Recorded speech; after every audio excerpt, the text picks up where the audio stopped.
Thank you so much for joining us today for the Pastor's Potluck podcast. Here on the Pastor's Potluck, it's similar to a normal potluck where you might get something that you want and there may be something that you just want to pass up altogether. And that's okay. There's something here for everybody. Our goal here is to encourage you and maybe in the process entertain you. If you're ready, let's dig in.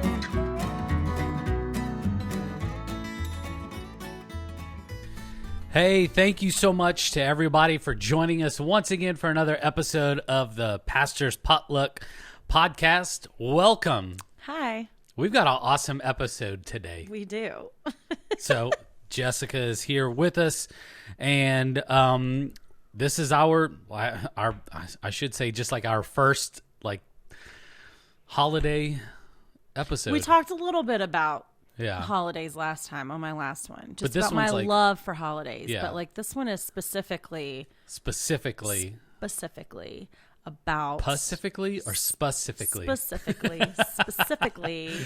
about Thanksgiving. Yes. It's exciting. It is. Thanksgiving's a great holiday. It is. Do you know the story or the meaning behind Thanksgiving? Like the Pilgrims and the Indians? So is that what you're talking about? Yeah. Do you know why they put aside their differences to come together and to share a meal together? Correct. Yeah. And so Thanksgiving actually, or the idea of Thanksgiving, goes back a long time, like before the Pilgrims, before the Indians, before all of that. So it was a celebration of the end of harvest. Mm-hmm. So they just usually got together and just had a meal and were just celebrating, all of what God had provided for individuals. So this month in kids' church, we've been talking about, our theme is called Around the Table. And so we've been talking to the kids about what is the table designed for? Why were tables designed? Yeah. And we talked about how tables are designed, they were designed for people to sit around and to eat and to share stories. Yeah, get a little closer to that microphone. Oh, I'm so sorry. You're good. But they were designed to sit around and eat and tell stories. And so we've been talking about different stories that people can tell as they're sitting around the table. We've talked about Mary and she's giving her best. And this past weekend, we talked about the 10 lepers and how, Jesus just wants us to give thanks to him. So it's been really cool to kind of do all of that leading up to Thanksgiving. Yeah. And just how we can have these stories to share, biblical stories to share, but then also see how God can work in our lives and still share that around the table with family and friends as well. So it's been really cool. Yeah. Now, what about I guess the current model of Thanksgiving is your favorite part of the holiday? I'm just going to be really transparent today. I may cry.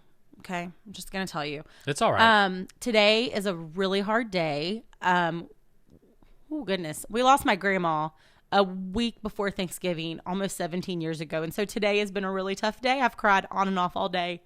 I don't know why, this year just seems really tough, but I think the thing that I love most about holidays in general, not just Thanksgiving, but holidays in general, is just being with family. Yeah.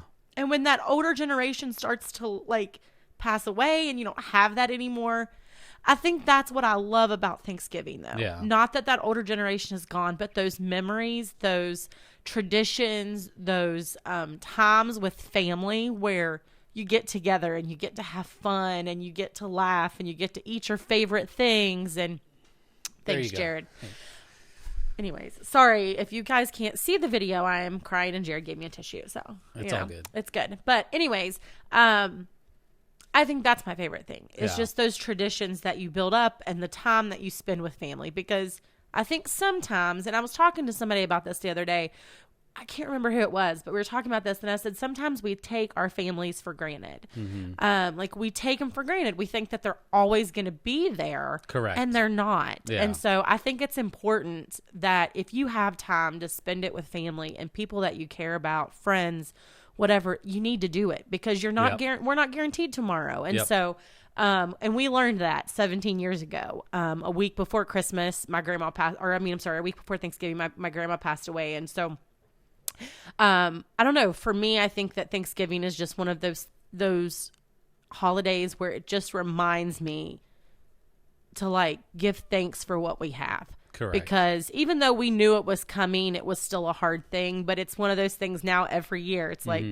well, Thanksgiving's next week. Like we kind of know like Thanksgiving's next week. But I will say like it's been really good though, because our family does celebrate Thanksgiving. Like I think that's something that we enjoy. I know it's something I enjoy. My favorite thing of Thanksgiving, besides the food, is the Macy's Thanksgiving Day Parade. Like that is bucket list. Like I want to go to New York, which I love New York anyways, but I want to go to New York and I want to stand right there and I want to watch the Macy's Thanksgiving Day Parade. How long have they been doing that parade? Oh my goodness. I have no idea. I mean, like, I don't know when the first one was, but I know the first, like, for a long time, it was like the longest time until like I think it was like the end of the 30s or the beginning of the 40s. The 1940s. It's like over 50 years. I mean, like no, it's longer than that. I was gonna say it's more than that, but like I don't even know. But the first couple, like for the longest time since Macy's started it until like 1940, I think it was, may have been 1950. They didn't have big old giant balloons. No.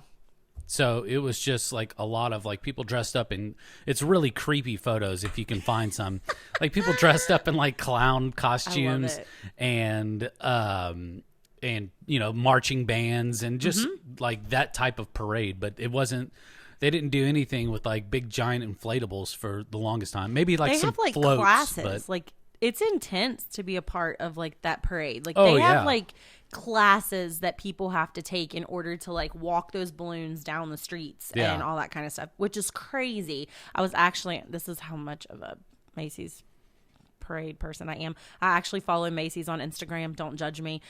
Mainly because I wanted to see the behind the scenes stuff for the Thanksgiving Day parade. They have like 4 or 5 new balloons this year. Yeah. One of them is a baby Yoda and it's super cute. But they have like a whole like weeks leading up to the parade where people are like learning how to like control those balloons and walk them down like the streets and navigate them through the crowds and all this stuff. It's crazy. Do you know Baby Yoda's name?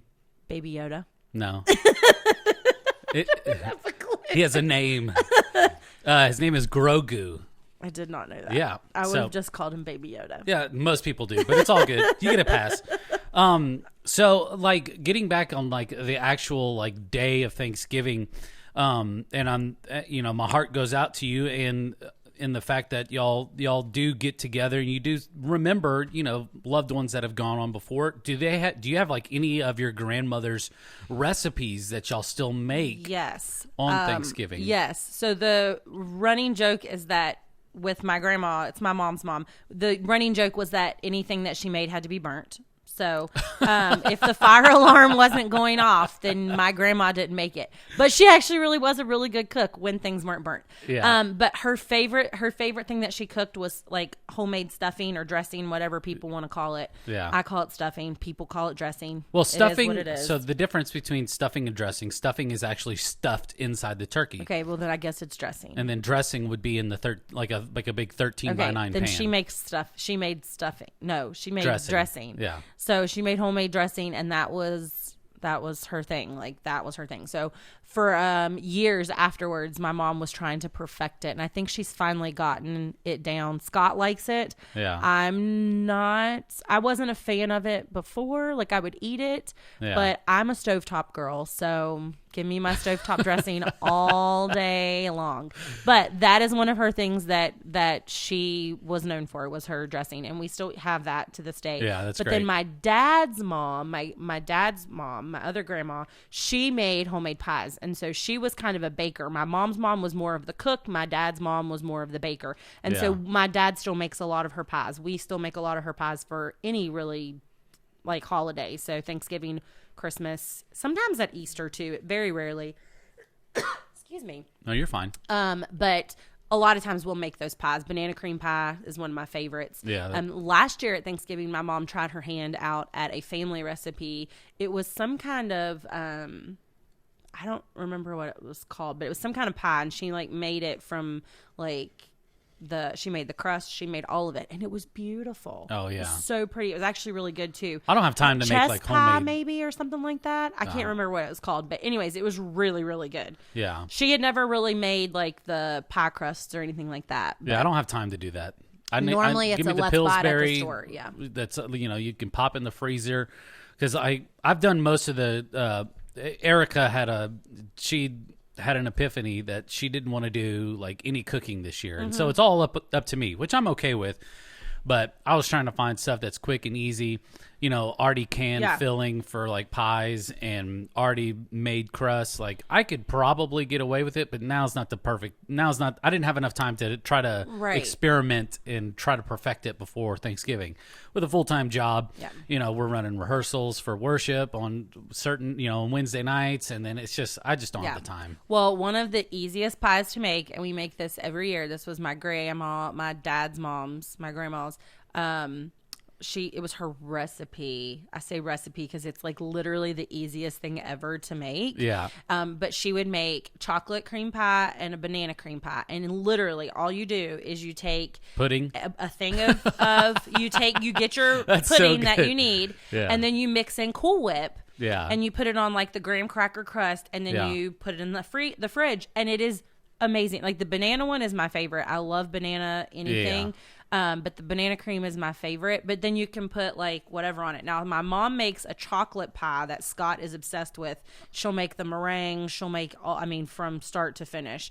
Even the crust? Even the crust. Wow. So, but she likes to do those things. She likes to bake. I like to cook. My mom likes to cook and bake. Yeah. But now, if you had to kind of take a step back, because regionally there's like different types of dishes that are brought to the table on Thanksgiving. But like if you had to pick maybe just like 3 things that would just be universal for this American holiday of Thanksgiving, like what 3 dishes do you think like main dishes, not desserts? Well, just I just whatever 3 come to mind. 3 main dishes are going to be turkey, mashed potatoes and gravy, and we call them cheesy hash brown casserole. Our church calls them Church of God potatoes. Oh, yeah. They have to be here. Like, that is a must at any holiday dinner. Yeah. Cheesy hash brown casserole. Dude, it's so good. I don't know if you've never had them. Those are my 3. I don't even know how to. It's like shredded potatoes, like hash browns, and it's sour cream. Yeah. It's cheese, like block cheese, and cream of chicken or mushroom, whichever one you want to use, and you mix it all together and you just eat it. Well, you bake it. You bake it and then you eat it. We put cornflakes on the top of ours. It gives it a little bit of a crunch. It's delicious. Yeah, I remember the first time I heard somebody talk about putting cornflakes in something other than like a cereal bowl. Yeah. Like it kind of weirded me out, but that's how they make fried ice cream. Yes. Is they put cornflakes on the outside of it. Have you ever had haystacks? Which are basically like no-bake cookies, but they're made out of cornflakes. It's cornflakes and peanut butter. Like no-bake cookies are just like oats and chocolate and peanut butter, I think. No. And if you had a no-bake cookie? No. You've never had a no-bake cookie? No. Oh. Why would you make a cookie that you don't bake? Because I understand. It's really good. It's like oats and chocolate, and I think you put peanut butter in it. I don't know.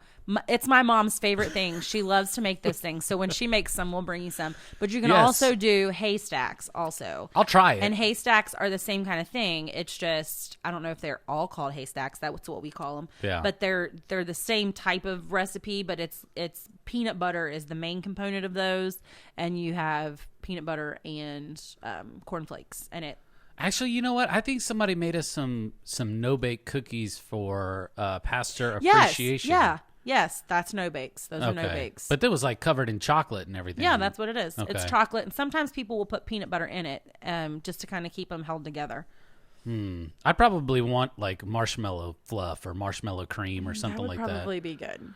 I like peanut butter, but I'm not like gung-ho about it. Like people go nutso for like Reese's and, like I'll eat a peanut butter and jelly, but it's, I'm okay without it. Yeah.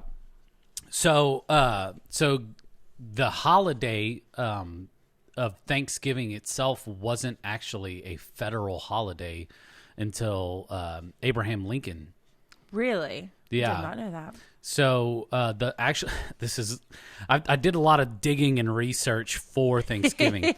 So this is going to sound like complete conspiracy theory, but the lady, there was this woman. Her name is Sarah Joseph Hale, and she wrote all like the presidents during her lifetime of trying to get Thanksgiving as a federal holiday, because it never was a federal holiday. It was just up to the president at that time to declare like a day, like sometime in between like October and November, a day of Thanksgiving.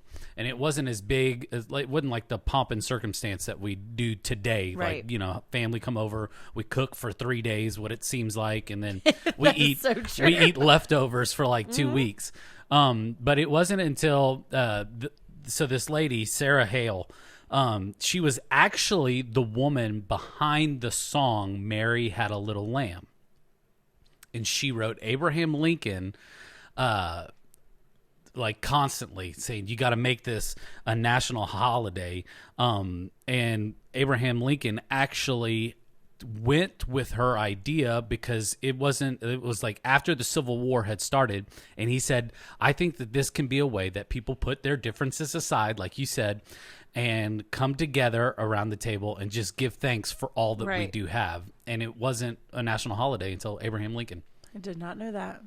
Crazy story, right? It is. The lady behind but Mary I'm still Had a trying Little to Lamb. figure out the Mary Had a Little Lamb and her. Like, I don't. She's the woman who like wrote the song. Oh. I wasn't getting that. Okay, Yeah. that makes sense now. I'm like, wait, I thought you said her name was Sarah. I'm really confused. Okay. Yeah, no, yeah. I get it. Yeah. No, Struggling today. No, you're good. You're good.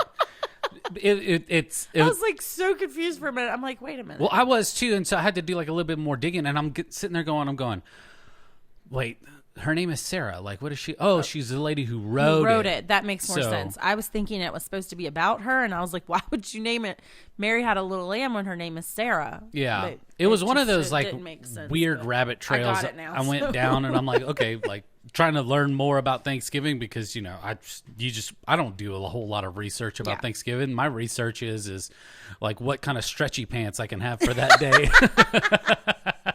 Do you ever watch Friends, the show Friends? I've seen a couple of episodes. So Joey has to have on his stretchy pants, but he finds out that they're actually maternity pants. Oh. He's wearing the maternity pants. That's fantastic. So on Thanksgiving, obviously, like it's a big what to do here in America, and you know, people, like we've talked about, people get together with friends and family and prepare just enormous amounts of food. If you had to guess how many turkeys were cooked each year just in America, how many turkeys would you guess? 1 million. No. More than that? Yeah. Like you're a little 4 off. million. You're a little bit off still. More than that? More than that. 7 million. 46 million. Holy smokes. 46 million turkeys are cooked every single year. Just in the United States. Just in the United States. Oh my gosh. So 46 million. Yeah. That's crazy. That's a lot. I mean, the average turkey. Just buy like 60 of those. We bought a whole bunch of turkeys for several of the schools that were helping families out, just so they can have a Thanksgiving meal. Now, we just bought tons of them. So here's a crazier fact: there's an item that is made and eaten, and it's more than the amount of turkeys. Did that make sense? No. Because I mean, how do you gauge potatoes? That's true. Like sacks pumpkin of potatoes. Pie. Yes, pumpkin pie is eaten by unit. It's eaten more by more people on Thanksgiving, and that is an estimated 50 million pumpkin pies. Wow, that's insane. That is crazy. That's a lot of pumpkin. But how do you know that? Like just by the amount of cans or pies that people buy? I'm sure it has something to do with just analytics. That's crazy though. I mean, people. I mean, they can predict pies. and do all kinds of different things with just sales and numbers. And pumpkin pies are really good though. I don't like them. I'd rather a pumpkin pie than a sweet potato pie. I don't know that I've had a sweet potato pie. I'm not a fan. I've had it. It's not my favorite. I mean, I like sweet potatoes. Is it like sweet, like with brown sugar and stuff? Yeah. I think it's the consistency for me. I don't know. I'm a little strange sometimes, but for me, I would rather a pumpkin pie. Now, for most people like that I watch eat, I'm not a big fan of pumpkin pie, but the way that I watch people eat pumpkin pie, I feel like it's just a delivery mode for whipped cream. It is. I want a little bit of pie and a lot of whipped cream. Why not just get a bowl of whipped cream? Because I still want the pie too.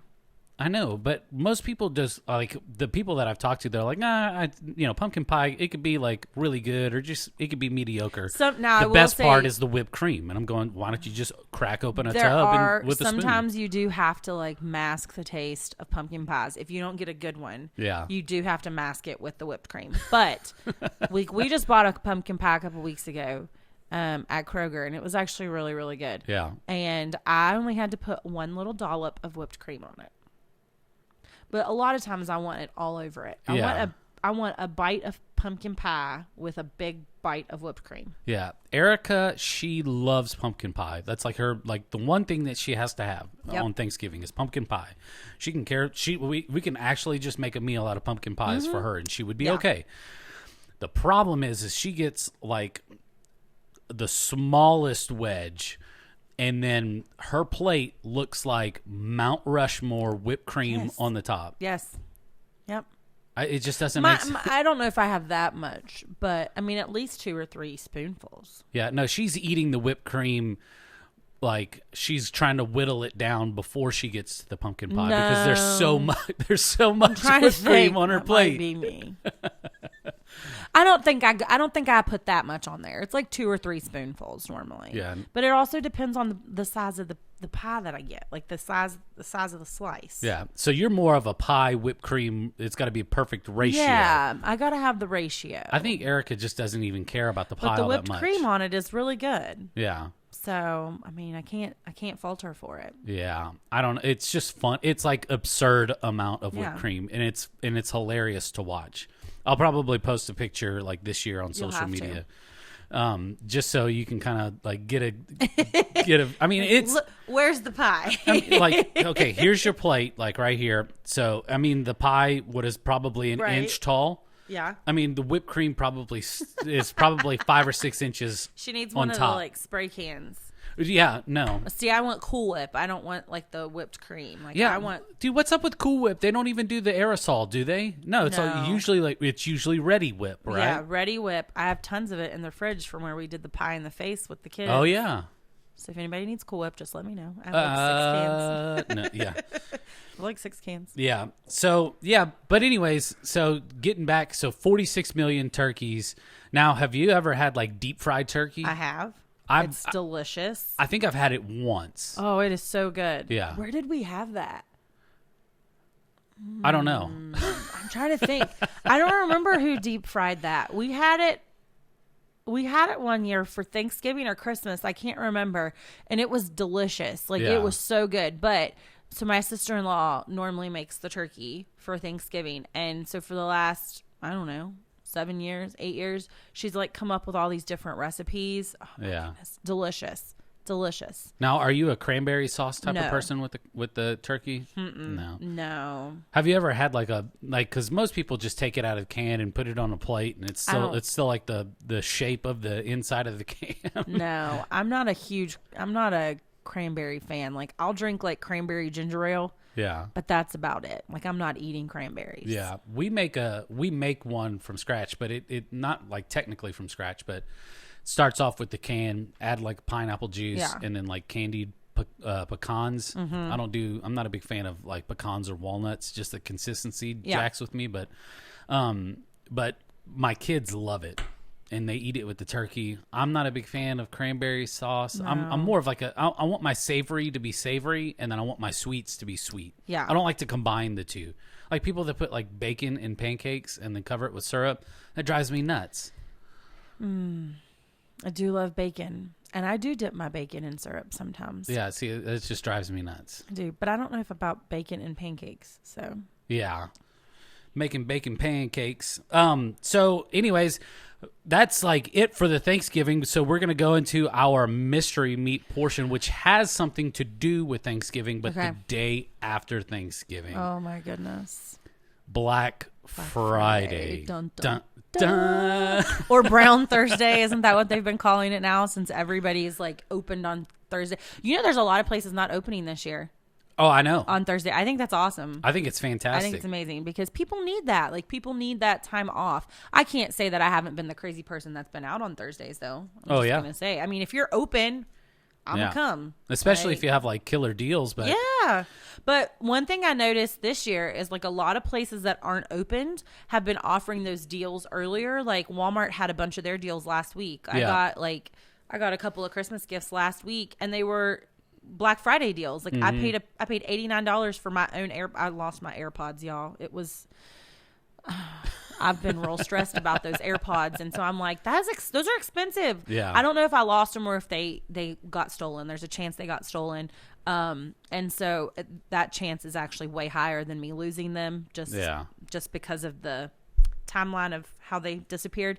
But anyways, so I'm like, golly, those things are expensive. They're like $120 some, if not more. Yeah. And Walmart had them for $89 last week. I said, sold. I can justify that. I can pay that because I use them all the time. Like I use them daily. Yeah. And so I was like going crazy for 2 weeks. Like, where'd my AirPods go? No, they've not left my desk at my house. They are at my desk charging, and I have not used them in 3 days because I do not want to. You don't want to lose them. Want somebody to take them or me to lose them. So, you should get the little holder that like I had the case. One. I really that goes think on they your were keychain. taken. Yeah, I really think somebody took them, but not from the church elsewhere. Yeah. But that's sad. Yeah.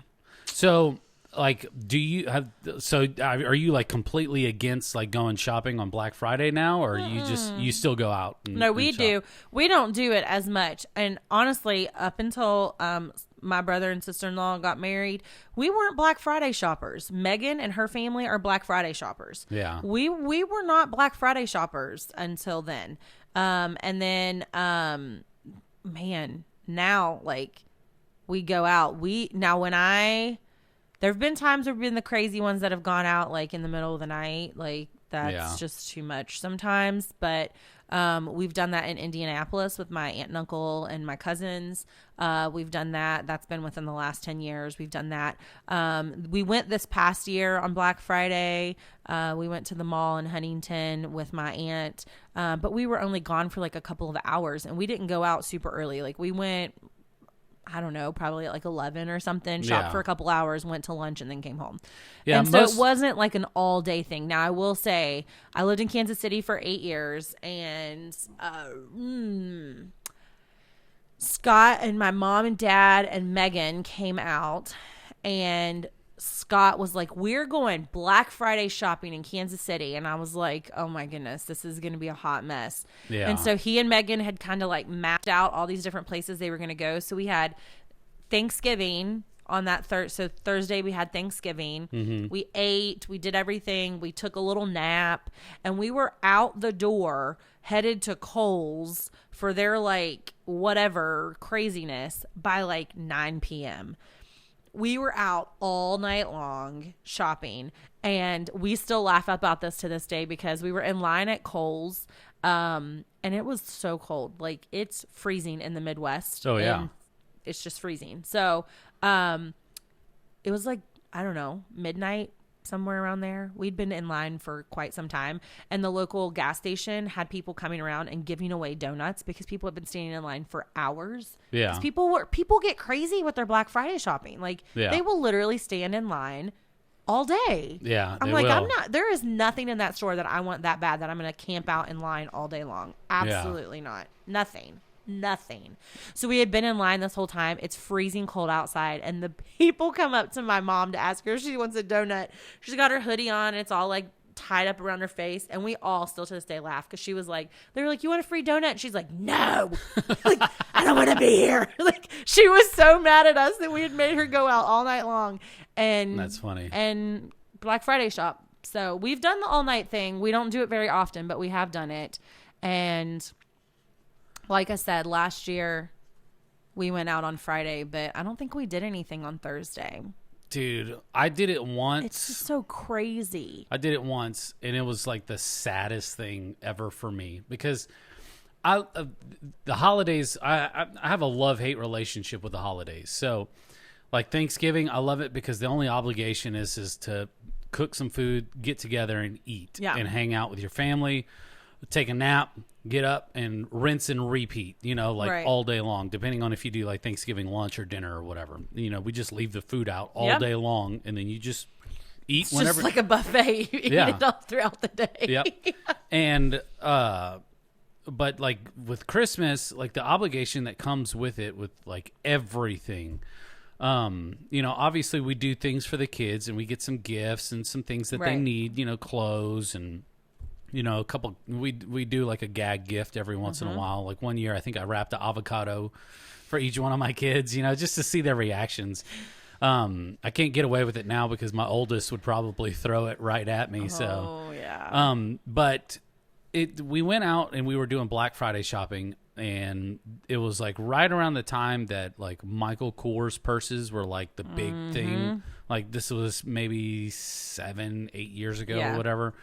And they had them all on sale at JCPenney, and we went to the mall, and people were getting in fights. It's crazy.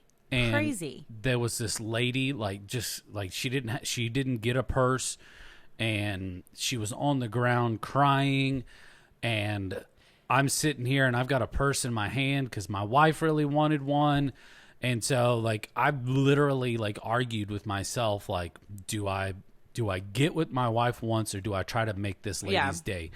And it just, something just clicked in me. I was like, this quest for things and objects and just, it just frustrated me so much. Like I said, there's nothing that if I don't get it, I don't get it. Like it is what it is. Like I'm not, it doesn't bother me, but it always makes me laugh that like, on a day of like giving thanks, within just a mere amount of hours, people are out there going crazy for things that they don't necessarily need, but want. And it's like, oh my goodness, we just gave thanks for everything that we have, and now we're like, get out of my way. Yeah, like I'm trying to acquire more things. It's crazy. It is crazy. I've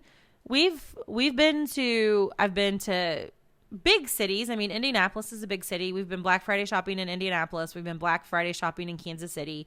We've been Black Friday shopping in Pigeon Forge, Gatlinburg area at the Tanger outlets and stuff. Yeah. And that is just crazy. Like, because it's an outlet store. It's outlet stores anyways. Yeah. So like, outlet like stores on top of deals, and it is wall to wall people, to the point like we have family that live in Tennessee, and so when we go there, like we've gone there for Thanksgiving a couple times, and when we've gone there, like my cousins are always like, hey, let's go to Gatlinburg, let's go to Pigeon Forge, we'll go to Tanger, and I'm like, yeah, okay, that sounds fun.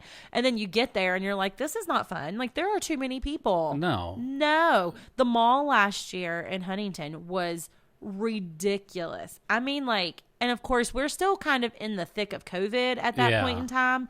I mean, it was starting to not be, I hate to say not be as bad, but like there wasn't as much like mandated like things, you know what I mean? Like, yes, you're supposed to wear masks still at that time inside, but people weren't. I mean, the number of people wall to wall was crazy. Like we were starving, but we were like, we're not eating at the mall. Like there's too many people. Goodness. I'm not taking my mask off here, which is a good thing. We didn't, but we actually ended up getting COVID the week after. Yeah. Not from the mall. It was from a different exposure, but like, but it was crazy. It was just like, oh my gosh, like there's a number of people in this very small space because stores were still limiting people at that time.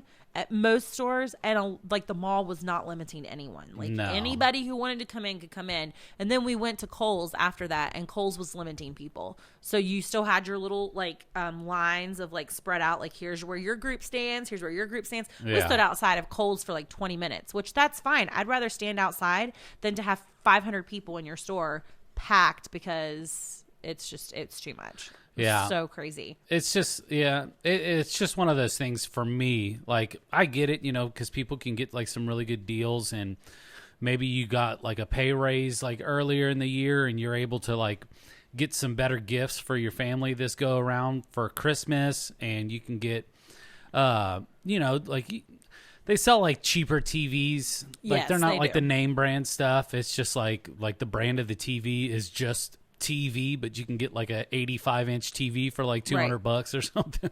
I mean, if you can get the deals, that's great. But it's the craziness that comes with it. Like the craziness is a lot. I'm a people watcher. I love to watch people. So whenever we have gone out, it's crazy to sit back and just watch like the way people are acting, like you said, like the arguments that take place. Like I've seen people getting in fist fights. I've seen people take things out of people's buggies before, and I'm like, what are you doing? Like, no. Would you do that in April? No, like go to Kroger in April and take somebody's deli meat out of their cart and see what happens. Yeah. Crazy. That's crazy. It doesn't make sense, but it is fun though to kind of watch people. Just people watch. Yeah. But you know what kind of started? I can live without it. It's not something that I absolutely have to do. But one thing that we do normally is the weekend of Thanksgiving is decorate for Christmas. Yeah. So I would love to decorate before Christmas, but we don't. We decorate after Christmas. I would love to decorate before Thanksgiving, but we don't. We decorate the weekend after. Yeah. Or the weekend of Thanksgiving. So sometimes that's on Black Friday, sometimes it's on that Saturday. It just depends on what we've got going on. So the history of Black Friday and why it's so crazy and like pandemonious and everything. So like back in the day, they used to do like catalogs. Like JCPenney had a catalog that came out, and just all these different department stores that had these catalogs, and then was their holiday catalog, and it would showcase like new items coming out, new toys and everything. Used to make Christmas lists from those catalogs. My mom, grandma worked at Sears. Yeah. And so she would bring home the Sears catalog when we were little, and we would go through the Sears catalog and circle what we wanted. Yeah, put our name next to it, and that's what we would do the same thing. I remember I remember having the toy, but whenever I was born in 1983. But in 1984 is whenever the big Cabbage Patch craziness, like craziness. Like, I don't know if you've ever seen that Arnold Schwarzenegger movie where is it Jingle All the Way or something like that? Something, yeah, where he has to get the toy, and it's him and Sinbad, and they're fighting over the toy. So it's similar to like that kind of pandemonium. And my mom got a Cabbage Patch doll for me. I was a baby at the time, but I had it. I had it growing up. I remember having it. Yeah. So, but it was just it was a like way to there's showcase always that one thing every Christmas that everybody wants. Yeah. And it never fails. Like you could get it throughout the whole year, more than likely. Yep. But for whatever reason, nobody's wanted it throughout the whole year, but now at Christmas, everybody wants it. At Thanksgiving, everybody wants it. And so people they go in and it's crazy. Like this, you're old enough to remember this, but like Furbies, when Furbies were around, like the crazy, I never wanted a Furby. I thought those things were creepy, but like never wanted one of those. You get the little McDonald's Furby toys and I'm like, I don't want that. That's weird. Yeah. But like, I remember like Furbies and Tickle Me Elmos, like people went crazy for those things. Oh my goodness. And now it's like, well, a couple of years ago it was drones. Yep. Every kid wanted a drone. Yep. And now what you and Scott were talking about, PlayStations, I think earlier, PlayStation. The last couple years, PlayStations have been really hard to find. Gaming systems have been hard to find. I feel like the last couple years. Yeah. Last year, was the holiday season is whenever the PlayStation 5 and the new Xbox came out. And obviously with all like the supply and demand with all these different components and then shipping and all the craziness for manufacturing anything Yeah. is like it's gone. It's just the craziness and nuttiness has surrounded it because of the pandemic, and it's just created all this havoc. So they can't fulfill orders, or they can't keep up with demand. It's like it was like that with the Wii when the Wii came out. Oh yeah, years ago, and like the Nintendo 64, and yep, man, good times. Good times. The Game Boys, I remember that too. Yeah, those came out whenever I was like in the 90s. 6 or 7. Yeah, it was in the 90s. Yeah, it was like, I think it was because, and the reason I got one whenever it came out, and the only reason I think that we got one was we were making a road trip from Louisiana all the way to Disney, wherever, I don't know if Disney World is it Disney World in Florida? Florida, yeah. And we were just in a station wagon. And it was just all of us, like we were just jam packed in like the station wagon with like our luggage on the top, kind of like family vacation style. And I think the only way that my parents could survive that long of a trip is like get in this Game Boy. Yeah, I think we went through so many stinking batteries. I don't know if we had Game. I don't remember having. I think Scott might have had one, but yeah. I don't remember having a Game Boy. We only had one game, and it was Tetris, and that was it. And we played. I mean, like I said, we went through so many stinking batteries. We had there. We used to like those. My dad probably still has one somewhere, but like they used to be. It wasn't a Game Boy, but like there were these little like, I don't know, these little handheld electronic games. Like there was a baseball one that we used to. You know what I'm talking about? So like we used to play that one a lot. Like we had those a lot of times when we would go on road trips, but. It was more like, let's get creative. Like, let's play bingo on the signs. Yeah. Let's see how many license plates we can find. Yeah, you can't do that with kids now. No. When we went to Disney a couple years ago, it was my mom and dad. Well, my mom and dad flew, but it was me and Scott and Megan and their two, and then a friend of ours and his little boy, and me. And so we all drove. So there was 2 carloads full of kids, or 2 carloads full of people, and of course my parents flew. And so I was like, you know what? That's a long trip with 3 kids. Like we had a 5-year-old, a 6-year-old, and an 8-year-old. And I said, I'm not dealing with the, are we there yet? Are we there yet? So Aunt Jessa, to save the day, I made all 3 kids, all 3 of them got a binder, and inside it had all kinds of stuff that they could like do to occupy their time. And it actually worked. Like they actually really did enjoy it. They had like stickers, and it was all Disney themed. So like they had stickers, they had coloring sheets, they had bingo, they had license plate things, they had a dry erase board that they could play with. Now of course they did have their iPads and things like that too, but they played with those things. They could like, there were like blank pieces of paper where they could draw and all that, and I was like, see, because I'm like, I'm not listening. I'm the one that has to sit in the back seat with you. I am not listening to, are we there yet? How much longer? And they didn't sleep. None of the 3 of them slept until the last 30 minutes of the trip. We left at 3 a.m. and drove straight to Florida, and none of the 3 kids slept until like the last 30 minutes of the trip. And so because they didn't sleep, none of us could sleep because they were like, so it was a hot mess. So yeah, it was fun. Well, I feel like we could talk about all the holidays and stuff like forever and ever, just especially like the food and the components of Thanksgiving. But I really appreciate you taking the time and getting together and talking about Thanksgiving. From all of us here at Southridge Church and a part of the Pastor's Potluck podcast, we want to wish you and your family a very happy Thanksgiving. And if you do go out and brave the the Black Friday shopping, just stay safe because we enjoy seeing you and hearing from you at church. Yes. So.